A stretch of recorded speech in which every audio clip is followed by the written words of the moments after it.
Welcome to the Blanco Wellness Podcast. Thank you for being here. Take a breath, settle in, and let's talk today about something that most people only discover when it is too late to have built it differently. There is a particular way that falling in love can quietly restructure a life. It happens gradually and without announcement, and it feels, while it is happening, like something beautiful rather than something to be careful about. The plans begin to orient around another person. The dreams start to include them by default. The routines that once belonged entirely to you become shared, and the shared ones begin to feel more real than the solitary ones did. The future, once imagined as yours alone, becomes a future you are building together. And that building feels like exactly what love is supposed to feel like. The difficulty reveals itself only when the person leaves, because what many people discover in that moment is that they did not simply lose a relationship. They lost the architecture of their entire daily life. The routines collapse. The plans have no context. The future that felt so real disappears overnight. And what remains is not a person who has lost a partner, but a person who has lost the framework within which they understood themselves and their life. This is why certain heartbreaks are so much heavier than others. The grief is not only for the person, it is for the entire world that was built around them. The Buddhist tradition makes a precise distinction here that is worth understanding clearly. Love, in its genuine form, enriches what is already present. It adds warmth and depth and genuine joy to a life that already has its own ground. Attachment is different. It is the condition in which another person has become the ground itself, the foundation on which everything else rests. When love enriches a life, losing it hurts, genuinely and sometimes devastatingly. When attachment loses its object, the life itself falls apart, because the life was not built on its own foundation. It was built on a person. And people, being human, move. Think about what a healthy relationship actually looks like in structural terms. Two people, each with their own life, their own friendships, their own passions, their own sense of purpose and direction, who choose to share those lives together. What they build together is real and genuinely matters. But what each of them brings to the building is already substantial before the building begins. Neither of them is arriving as a half looking for the other half. They are arriving as whole people who have found someone they want to walk alongside. The Taoists described this through the image of two trees growing near each other. Their branches might touch. Their roots might extend into the same earth. They share light and seasons and the experience of weather. Yet each tree is rooted in its own soil, draws its own sustenance, and would continue to exist as itself if the other were gone. The closeness is real. The interdependence is genuine. But neither tree has delegated the work of being itself to the other one. And this is precisely why the closeness can be genuine, because it is chosen freely by two things that do not require each other to exist. There is a romantic story that our culture tells, the idea of the missing half, the person who completes you, the arrival of someone who makes you whole in a way you could not be alone. It is a beautiful story.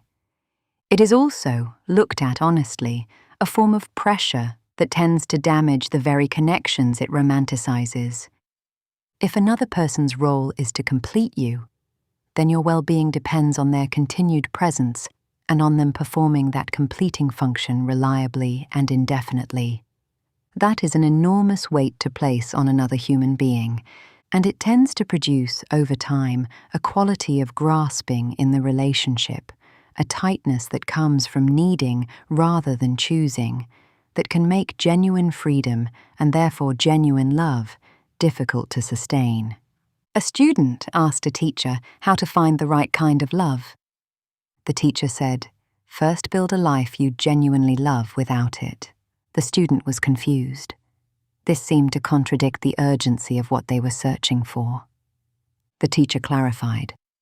If love arrives into a life you have built and care about, it becomes a gift. If it arrives into a life you have left empty while waiting for it, it becomes a rescue.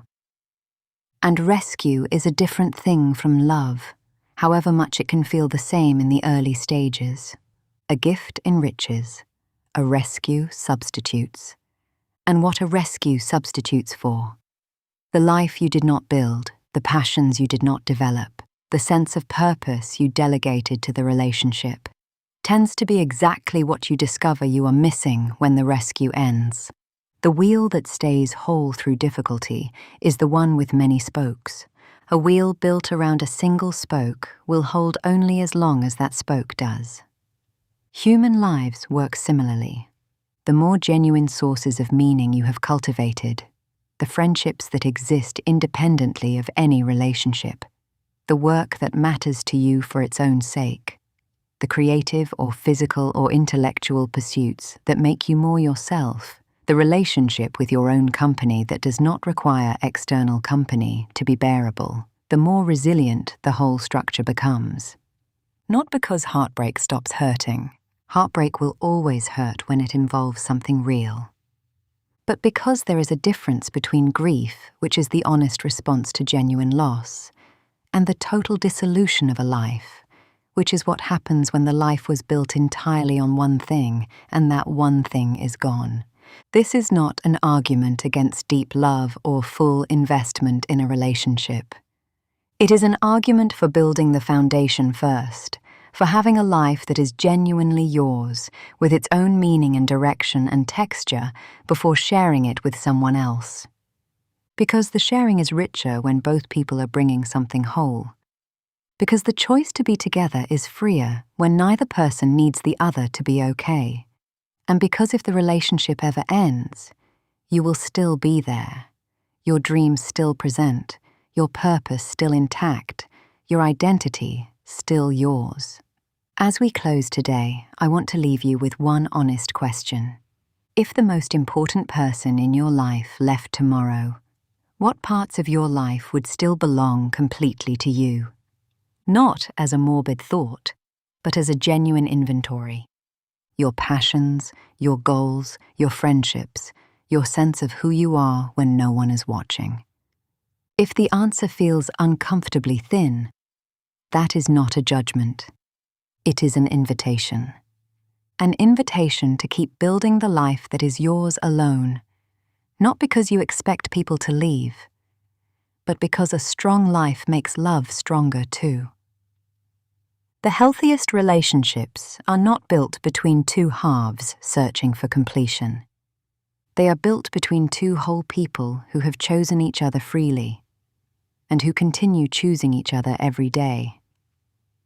That choice is more beautiful and more durable when neither person disappears without the other. Thank you for being here with me today. Until next time, be well.